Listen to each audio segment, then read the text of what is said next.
Here's a theory regarding who is feeding Luffy in the new chapter of One Piece. Noted that Frankie and Sanji still can't move. There is an interesting mystery in the new chapter of One Piece 1103. Someone was feeding Luffy, even though his allies nearby were unable to move due to Saturn's power. Bonnie, who dealt with Saturn, and Kuma, who came later, shouldn't be able to feed him either. Who feeds Luffy in the new chapter of One Piece? Here's my theory. Number 1 is Caribou. Caribou has joined Egghead but so far has not played a role. Since there was suddenly a lot of food at Luffy's side, couldn't be that Caribou was the one who gave him all the food? But you might be wondering, last scene, Caribou looked annoyed at Zoro because he was told to get down.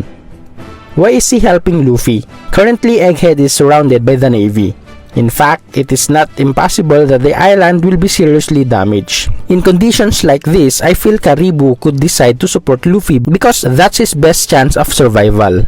Number 2, Kizaru. Kizaru is among those most likely to give Luffy food. We have seen in flashback that Kizaru once danced with Kuma, Vegapunk, and Sentomaru and Bonnie.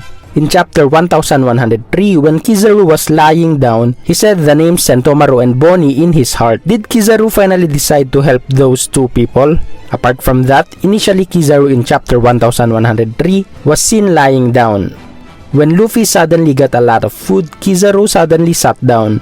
And there is a dialogue balloon in Kizaru's head which only says 3 dots. This is a unique reaction. Kizaru doesn't seem to panic. Luffy can knock him down and potentially replenish his energy with food.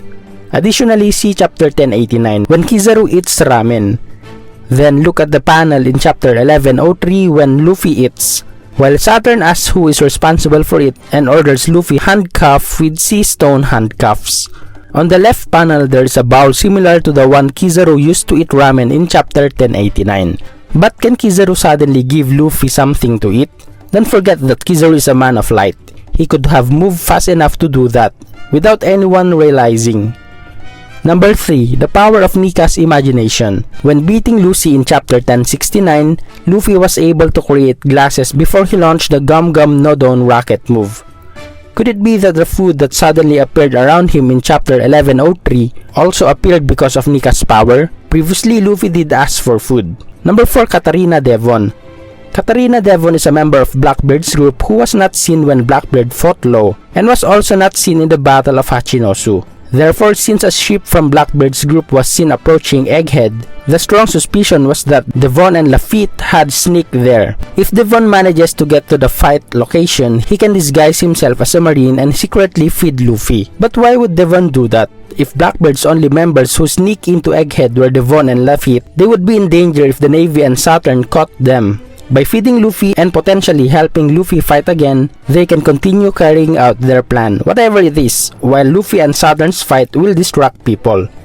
Number 5, Lafitte. Lafitte is a figure who seems to be good at sneaking. In his first appearance, it seemed like the people in the room only noticed his presence when he spoke, even though in that room there were strong figures such as Mihawk, Doflamingo, and Sengoku.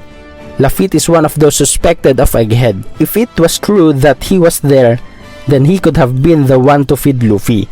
As for motive, as I discussed in Devon, it's not impossible that he wanted to feed Luffy so he could fight Saturn, and that would be a distraction, so Lafitte could carry out his plan on Egghead. Number 6, Vice Admiral Dal.